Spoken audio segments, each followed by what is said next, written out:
નમસ્કાર, સ્વાગત છે આપનું બુલેટિનમાં. હું છું આપની સાથે રોશની. સમાચારની શરૂઆત કરીએ હેડલાઇન્સથી.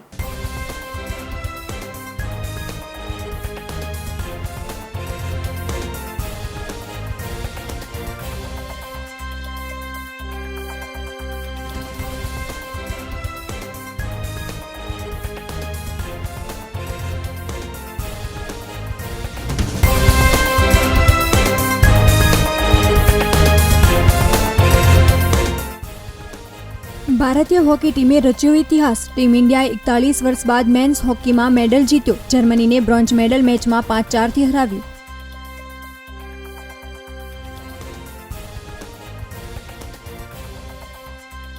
અમદાવાદના નારણપુરામાં 19 એકરમાં ₹584 કરોડના ખર્ચે ઇન્ટરનેશનલ સ્પોર્ટ્સ કોમ્પ્લેક્સ બનશે.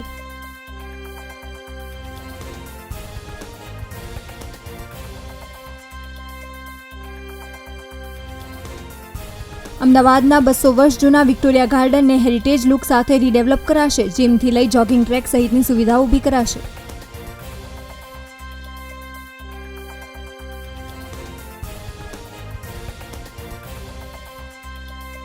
સરકાર સામે હાઈકોર્ટની લાલ આંખ. સરકાર બાળકોના શિક્ષણને જોખમમાં મૂકી રહી છે. લાયકાત વગરના શિક્ષકોને ઉચ્ચ ધોરણમાં ભણાવવા દેવાય નહીં.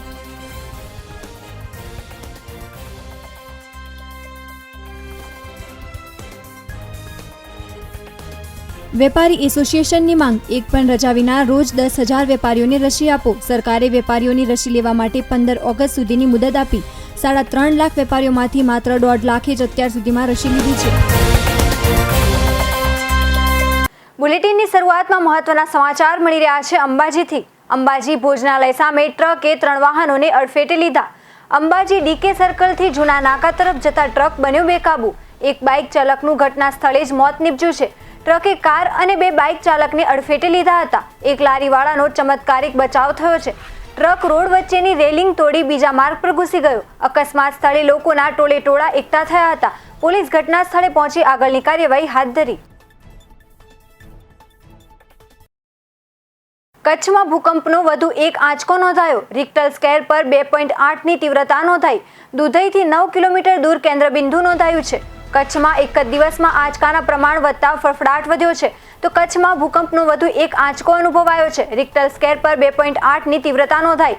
દુધઈથી 9 કિલોમીટર દૂર કેન્દ્રબિંદુ નોંધાયું છે. કચ્છમાં એક જ દિવસમાં આંચકાના પ્રમાણ વધતા ફફડાટ વધ્યો છે.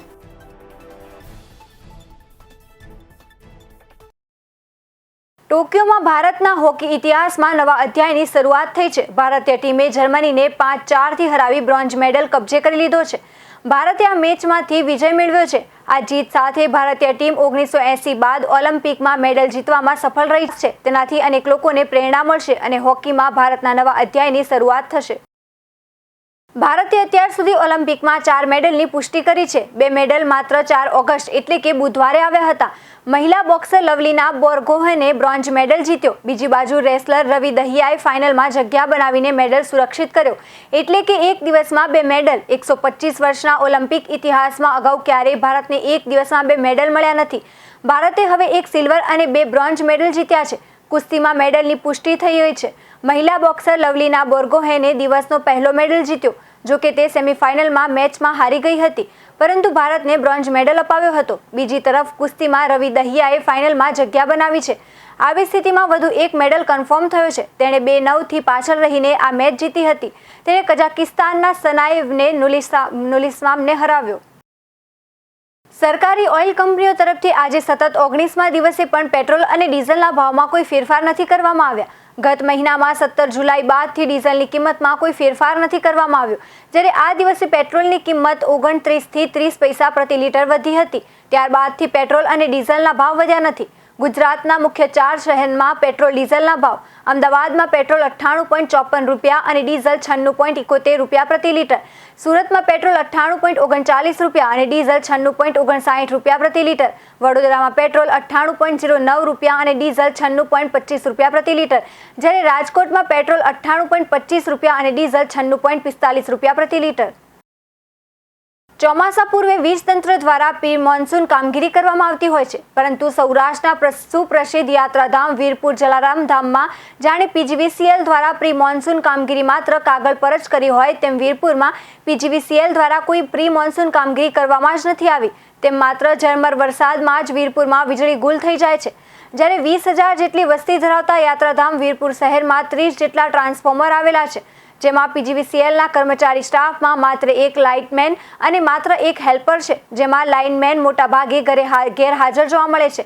જ્યારે માત્ર એક હેલ્પરથી જ આખા વીરપુર શહેરમાં ફોલ્ટ રિપેરિંગ કરવાનું હોવાથી વીરપુરના જેતપુર રોડ પર આવેલા સરકારી હોસ્પિટલની પાછળના ભાગમાં વીજવાયરો જાણે વૃક્ષો પર જ લટકતા હોય અને જમીનથી સાવ નજીવી ઊંચાઈએ વીજવાયરો લટકતા હોવાનો જાગતો દાખલો જોવા મળે છે.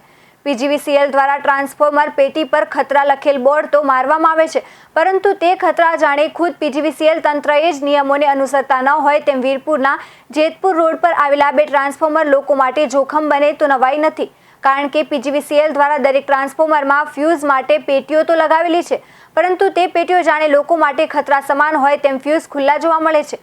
તેમજ ટ્રાન્સફોર્મરની આજુબાજુ વનસ્પતિઓ ઉગી નીકળી છે, જેના વેલાઓ ટ્રાન્સફોર્મરના વીજપોલની ફરતે વીંટળાઈ ગયા છે, જેને લઈને માત્ર ઝરમર વરસાદમાં જ વીજળી વારંવાર ગુલ થઈ જાય છે, જેને કારણે વીરપુર ગ્રામજનોમાં અને યાત્રાળુઓને પારાવાર મુશ્કેલીઓનો સામનો કરવો પડે છે. હાલ ચોમાસાની ઋતુમાં વરસાદ હોય ત્યારે આ વેલાઓ વીંટળાઈ ગયેલા વીજપોલ રોડ પરથી પસાર થતા લોકો તેમજ વાહનો માટે જોખમી સાબિત થાય તે પહેલા વીજ તંત્ર દ્વારા પૂરતા કર્મચારીઓની નિમણૂક કરી પ્રી મોન્સૂન કામગીરી કરવામાં આવે, તેમજ ટ્રાન્સફોર્મરની ફરતેથી ફેન્સિંગ તેમજ ટ્રાન્સફોર્મરની આજુબાજુના ઘાસના વેલાઓ અને વીજપોલ ઉપરથી વીંટાયેલા વેલાઓ દૂર કરવામાં આવે તેવી વીરપુરના સરપંચ દ્વારા રાજ્યના ઉર્જા મંત્રીને રજૂઆત કરી માંગ કરવામાં આવી છે. સિનોર તાલુકા આદિવાસી હિત સંગઠન દ્વારા 9મી ઓગસ્ટ વિશ્વ આદિવાસી દિવસને જાહેર રજા તરીકે જાહેર કરવા બાબતે બુધવારના દિવસે લેખિત આવેદનપત્ર સિનોર મામલતદારને આપ્યું હતું. સંયુક્ત રાષ્ટ્ર સંઘ દ્વારા 9મી ઓગસ્ટને વિશ્વ આદિવાસી દિવસ તરીકે ઘોષિત કરેલ છે. આદિવાસીઓને તેમના બંધારણીય હક અને તેમના મૂળભૂત અધિકારો આપવા, આદિવાસીઓની સમસ્યાઓનું નિરાકરણ, ભાષા, કલા, સંસ્કૃતિ તેમજ જળ, જમીન અને જંગલના રક્ષણની સાથે પર્યાવરણની જાળવણીના મુખ્ય ઉદ્દેશથી સંયુક્ત રાષ્ટ્ર સંઘની મહાસભા દ્વારા 9 ઓગસ્ટ 1994માં જનીવા ખાતે પ્રથમ આંતરરાષ્ટ્રીય આદિવાસી સંમેલનનું આયોજન કરી 9 ઓગસ્ટને વિશ્વ આદિવાસી દિવસ ઘોષિત કર્યો હતો. 9મી ઓગસ્ટે આદિવાસીઓમાં તેમની ભાષા, કલા, સંસ્કૃતિ, હિત, હક તેમજ પર્યાવરણ અંગે જાગૃતતા આવે તેમજ આ દિવસની ઉજવણી યાદગાર બની રહે તેવા આશય સાથે સિનોર તાલુકા આદિવાસી હિત સંગઠન દ્વારા લેખિતમાં સિનોર મામલતદારને આવેદનપત્ર આપી 9મી ઓગસ્ટ વિશ્વ આદિવાસી દિવસને જાહેર રજા તરીકે જાહેર કરવા માંગ કરી હતી. દશામાના તહેવારને ગણતરીના દિવસો બાકી હોવા છતાં ઘરાકી ન નીકળતા વેપારીઓ ચિંતાતુર થયા છે. આગામી દિવસોમાં દશામાનો પવિત્ર તહેવાર આવે છે. આ તહેવાર નિમિત્તે ભાવિ ભક્તો દ્વારા પોતાના ઘરમાં દશામાની મૂર્તિની સ્થાપના કરવામાં આવે છે અને આ તહેવાર પ્રસંગે ઠેર ઠેર દશામાની મૂર્તિના વેપાર કરવા માટે વેપારીઓ હંગામી ધોરણે પોતાની દુકાનો લગાવે છે. દશામાના તહેવારને આડે હવે ગણતરીના દિવસો બાકી હોવા છતાં મૂર્તિઓની ઘરાકીમાં ખૂબ જ મંદી જોવા મળી રહી છે, જેના કારણે વેપારીઓ ચિંતાતુર થયા છે.